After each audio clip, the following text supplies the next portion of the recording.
la deuxième partie de notre débat. Les résultats des élections législatives qui sont toujours contestés ce soir dans les rues de Moscou. Des fraudes ont été constatées, vous le savez, notamment par les observateurs de l'OSCE, l'Organisation pour la sécurité et la coopération en Europe. Alors cette question ce soir, le système de Vladimir Poutine est-il en train de vaciller? Eh bien, on en parle avec Annie Daubenton, chercheuse indépendante, spécialiste de la Russie. On en parle également avec Sacha Koulaeva, qui travaille pour la Fédération internationale des droits de l'homme et qui s'inquiète de la situation en Russie. Elle nous le redira.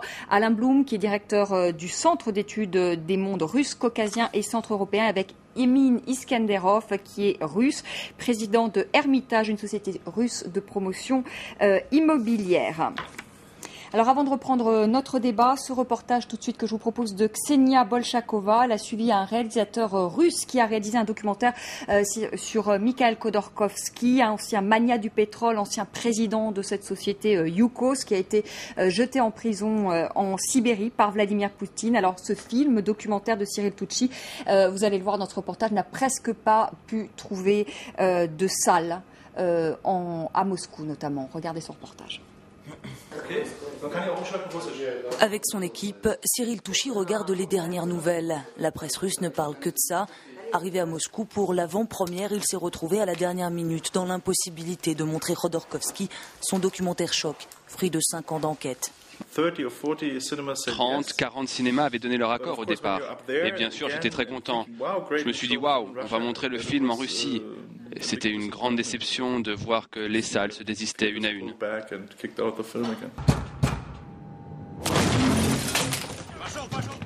Il faut dire que le sujet n'est pas vraiment du goût des autorités. Il revient sur l'histoire de Mikhail Khodorkovsky, magnat du pétrole, emprisonné depuis 8 ans.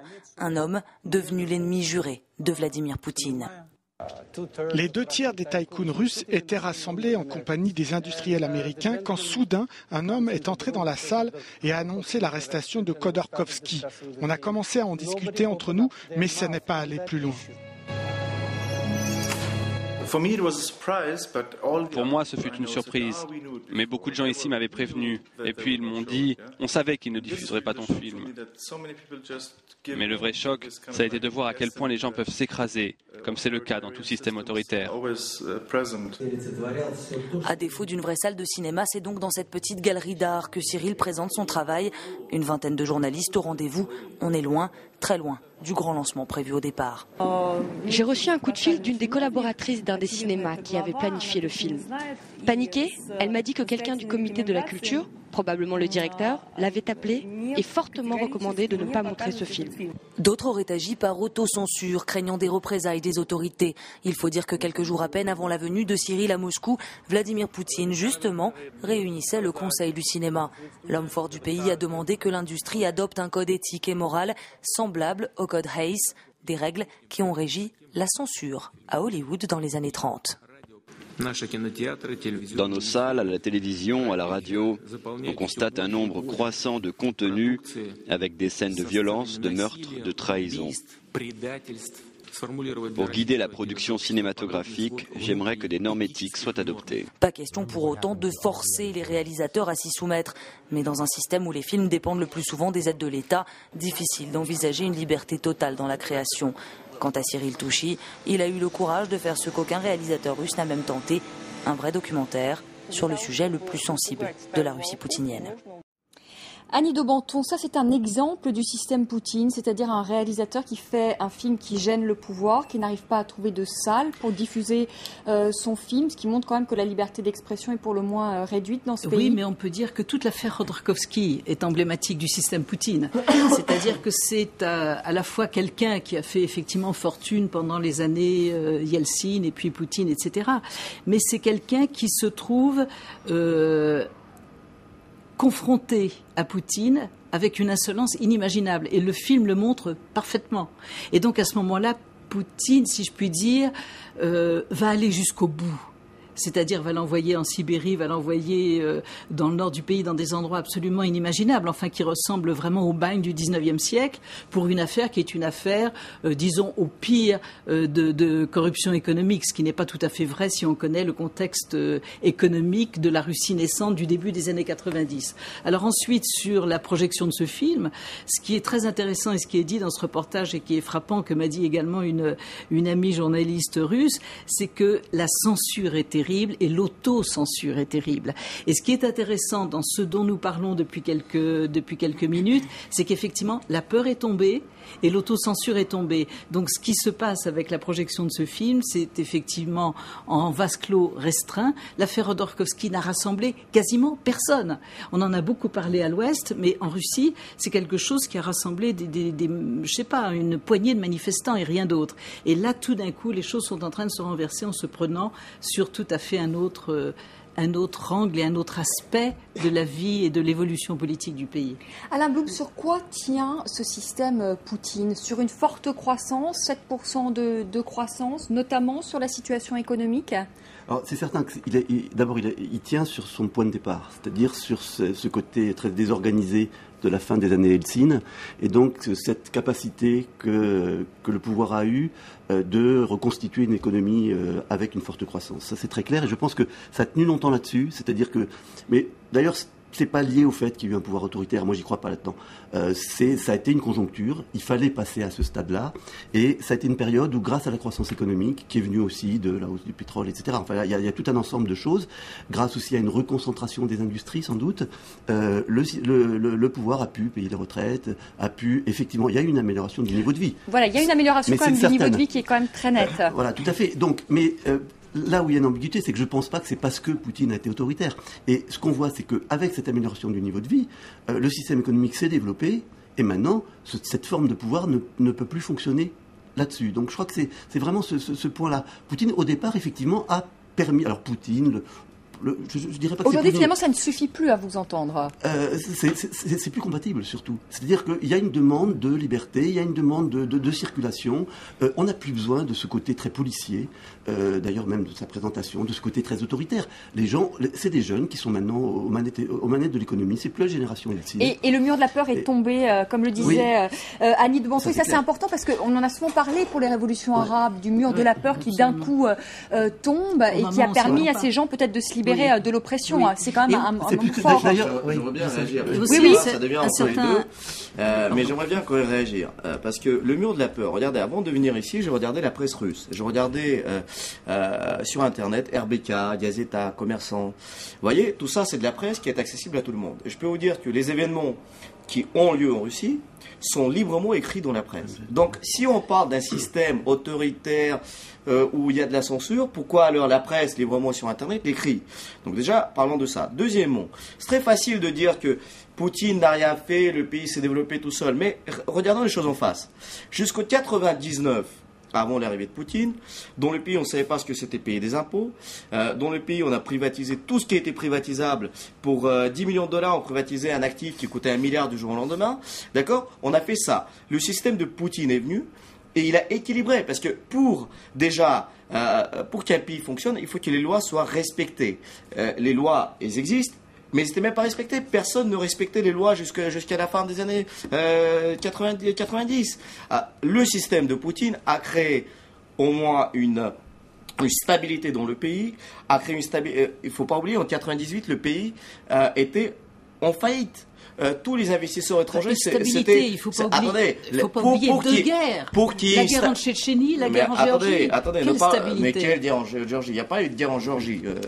La guerre en Tchétchénie, il y a eu véritablement une guerre en Tchétchénie, mais parlons de la stabilité. Moi, je pense qu'un système peut fonctionner du moment qu'au moins, il y a des gens qui respectent les lois et il y a des institutions qui puissent les faire respecter. Et je pense que le système de Poutine a apporté une stabilité pour le système Poutine. Mais aujourd'hui, c'est peut-être plus suffisant pour les Russes, la stabilité. Peut-être qu'aujourd'hui, ils demandent la liberté.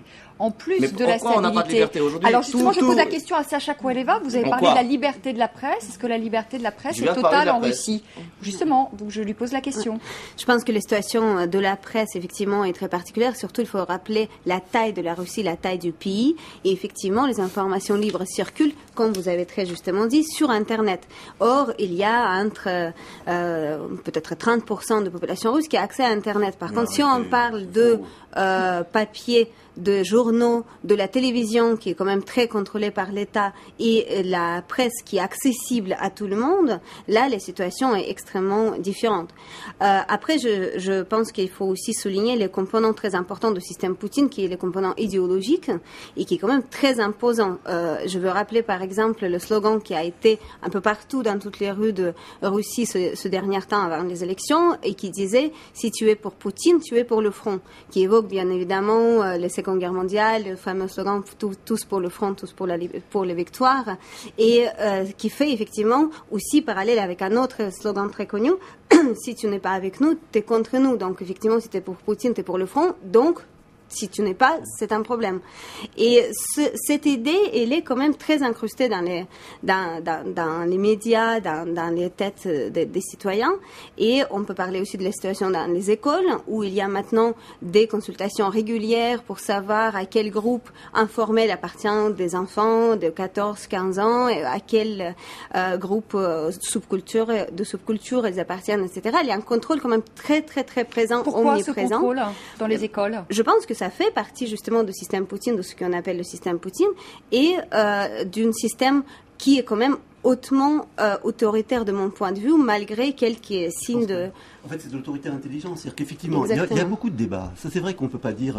c'est vrai que sur Internet, on voit énormément de débats. C'est vrai qu'actuellement, même s'ils ont coupé certains réseaux à un moment, il y a énormément de contestations. Il y a des preuves de beaucoup de choses, de manipulation. Ça circule énormément. Simplement, c'est un système qui a... Enfin, je pense que c'est très consciemment d'ailleurs, qui a accepté le débat, qui a accepté des radios oppositionnelles, etc., à condition de ne pas dépasser certaines limites. C'est-à-dire à condition de ne pas... Non, à condition de ne pas mettre en danger, de ne pas s'affronter directement au niveau du système politique. C'est-à-dire de ne pas risquer de faire perdre le pouvoir. Donc on accepte le débat, mais à condition de ne pas affronter Vladimir Poutine directement. Ça a été le problème de Khodorkovsky, ça c'est clair. On pense aussi à la journaliste russe qui a été assassinée quand même, Anna Politkovskaya. On pense aussi à la journaliste russe. Oui, bien sûr, qui a été assassinée à on pense à beaucoup de choses. C'est-à-dire que les gens qui vont trop loin, ou qui commencent à avoir beaucoup d'écho, là effectivement il y a un problème. Et Poutine a voulu, il a dit je vais faire un modèle de démocratie, la société civile, etc. Il a créé une assemblée, je ne sais plus comment on traduit en français, une assemblée sociale, en fait, etc. Une sorte de lien direct. Mais c'était une sorte, on fait parler la société civile, mais directement au pouvoir central. On ne remet pas en cause ce caractère autoritaire. Donc c'est un modèle qui a tenu et qui ne tient plus. Moi, je le vois comme ça. Annie de Banton, la présidentielle, ça va être donc là, en mars 2012. C'est certain, c'est Vladimir Poutine qui va remporter cette présidentielle, qui aujourd'hui est Premier ministre. Non, ce n'est pas certain. Tout est ouvert. Rejoué, tout est rejoué. C'est vrai qu'il y a 4 jours, ou il y a une semaine, on vous aurait dit oui, bien sûr, tout est joué et Poutine va être réélu. Et on se demande même pourquoi on va aux urnes. Et là, tout d'un coup, tout est rejoué. Il est clair qu'il y a un processus qui est lancé. On n'a aucune idée, je dois dire très honnêtement, de là où nous allons, à tout point de vue d'ailleurs.